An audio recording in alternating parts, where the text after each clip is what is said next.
Nous recevons dans le cadre de nos émissions économiques Bernard Demsart, bonjour. Bonjour. L'entreprise Net Patrimoine et Capitaux, vous êtes venu relativement récemment sur ce plateau pour nous parler de votre profession, de la gestion de patrimoine. Et puis bon, on est un peu rattrapé par l'actualité en ce moment parce qu'il y a quelques cas quand même qui nous amènent à vous avoir avec nous de nouveau pour vous poser quelques questions.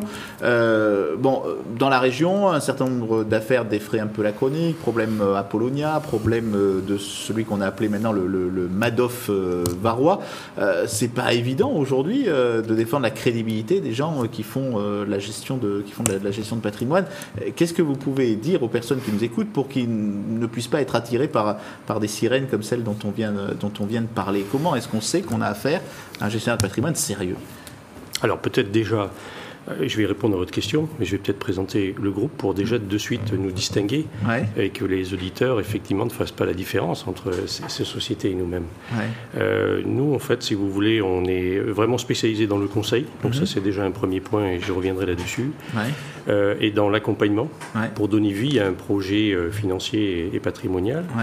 Notre groupe, en fait, la grosse différence par rapport aux autres sociétés réside dans la richesse de nos domaines d'intervention, sur le fait que nos conseils s'appuient sur 25 ans d'expérience et que nous avons une approche qui est vraiment basée.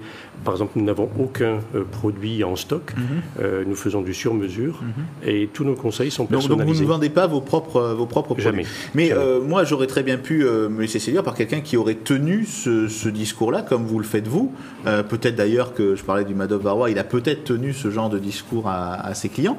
Comment je peux savoir que j'ai en face de moi quelqu'un de sérieux? Est-ce que vous avez des agréments? Est-ce qu'il y a un ordre professionnel? Il y a des choses assez simples dont je peux donner quelques exemples ce soir.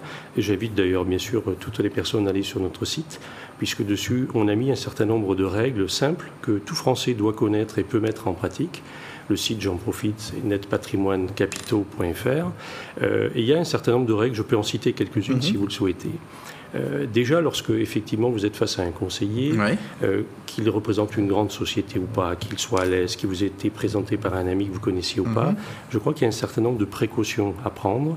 Je peux, par exemple, donner quatre grands aspects. En gros, les questions qu'il faut poser à quelqu'un qui veut travailler avec vous sur votre patrimoine. En tous les cas, résumer les plus importantes.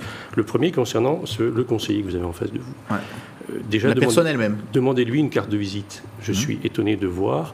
Les habilitations devraient normalement être notées sur sa carte de visite. Souvent, elles sont vierges. Donc déjà, renseignez-le là-dessus. Donc ça veut dire que votre profession, c'est une profession structurée avec ce que vous appelez des habilitations. Donc heureusement, elle est en train d'être de plus en plus structurée. Donc ça, pour nous qui sommes vraiment dans le conseil, c'est important. D'accord. Avec une tutelle ministère des Finances ou il y a tout simplement le rapport Giscard d'Estaing qui est en train de mettre tout ça en place et qui va faire que tous ces pseudo-conseillers du placement ou de la défisque ou autre devraient disparaître. Donc une carte professionnelle. Alors, deuxième aspect, vous avez raison, deuxième aspect, je rebondis là-dessus, c'est qu'en dehors de la carte de visite, il est à même si c'est à votre domicile, de pouvoir normalement vous montrer sa carte ou ses cartes professionnelles. Et le troisième aspect, surtout, il est en devoir de vous donner le double de tout ce que vous signez. Donc ça, c'est déjà concernant le conseiller. Après, prenons par exemple les axes les plus importants. Si on prend l'immobilier, l'immobilier, ne faites jamais un chèque de réservation au moment de la signature, ce que font tous les Français. C'est interdit par la loi. Vous avez le droit à un délai de réflexion. Vous avez bien sûr également un talon détachable qui doit être joint au contrat pour que vous puissiez arrêter votre opération si vous le souhaitez. Et derrière, c'est quand on réserve sur la vente sur plan, c'est ça, sur un appartement. Mais même si vous avez, même sur une opération classique, sachez que le chèque, c'est quelque chose que vous devez faire dans un second temps. Comme ça, au moins, vous n'êtes pas coincé commercialement. D'accord. Et surtout, on doit vous envoyer un double de ce contrat contresigné par le vendeur à votre domicile, par accusé avec accusé de réception. Et sur les placements financiers, donc où quelque part, on va me dire placez votre argent et puis je vais vous donner une rémunération.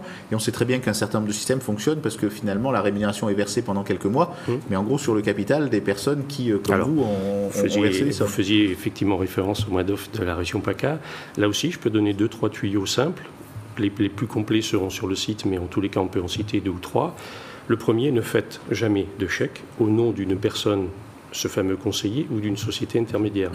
Ne faites des chèques si vous faites un placement financier qu'au nom d'une banque ou d'une compagnie d'assurance. Ensuite, il se doit normalement de faire un questionnaire de découverte pour savoir quels sont les risques que vous êtes à prendre ou non. Dernier aspect aussi, par exemple, pour les financements. Lorsque vous faites un financement et lorsque vous faites un prêt, il faut savoir que là aussi, il y a des droits. L'offre de prêt doit vous être envoyée à votre domicile. Vous avez 11 jours de délai de réflexion. Le courtier ne peut pas vous prendre de chèque d'honoraires avant le déblocage des premiers fonds. Ça aussi, c'est des choses à savoir. Ouais. Donc, il y a un certain nombre de protections. Il suffit simplement de les connaître. Alors après, le problème, Bernard Demsart, c'est que, forcément, pour vous démarquer de la concurrence, vous êtes quand même obligé de dire à votre client que vous allez faire mieux que les autres. Donc, parfois, ça passe par des espérances de performance qui paraissent parfois d'ailleurs assez extraordinaires. On se dit, mais comment quelqu'un a pu croire qu'on allait lui donner 15 ou 20% par an? Mais il y a des gens qui ont été victimes de ce genre de promesses-là. Cela dit, votre métier, c'est quand même d'être meilleur que les autres. Donc, comment est-ce que vous arrivez à la fois à dire à un client, il va falloir être raisonnable, et en même temps, j'allais dire, à le séduire pour qu'il place votre argent, sinon chez vous, en tout cas avec vous? Tout à fait. Alors déjà, en étant, je crois, vraiment proche du client, en étant dans le conseil. Moi, mon objectif, c'est pas d'étaler des chiffres. Quand je fais du placement, je n'ai pas besoin forcément d'avoir les placements les plus mirifiques sur le papier. Et lorsque je fais un financement, je ne cherche pas forcément à avoir toujours le taux le plus bas. Ce qui compte, c'est que l'opération qu'on va monter avec le client corresponde exactement à ses attentes. Et ensuite, si on parle de placement, puisque vous êtes revenu là-dessus, il faut savoir que vous êtes en droit de demander depuis quand existe le support que le conseiller vous propose et quels sont ses résultats depuis le départ.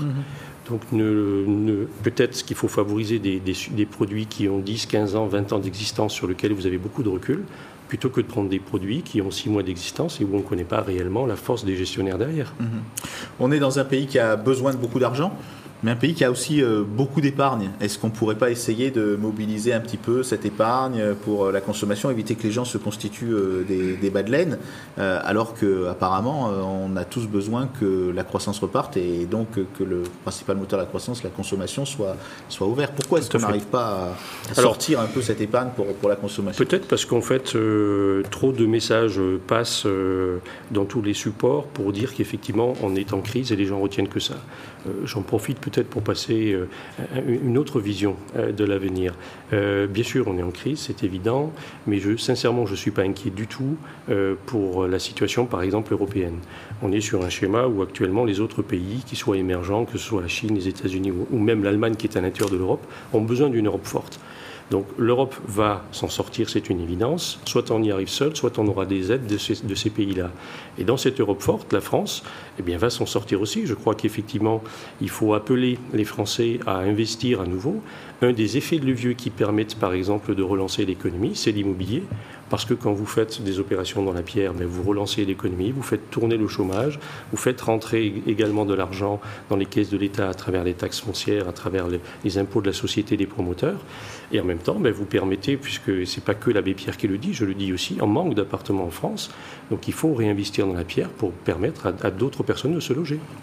Merci Bernard Demsart d'avoir été avec nous ce soir pour évoquer l'ensemble de ces questions. Merci à vous.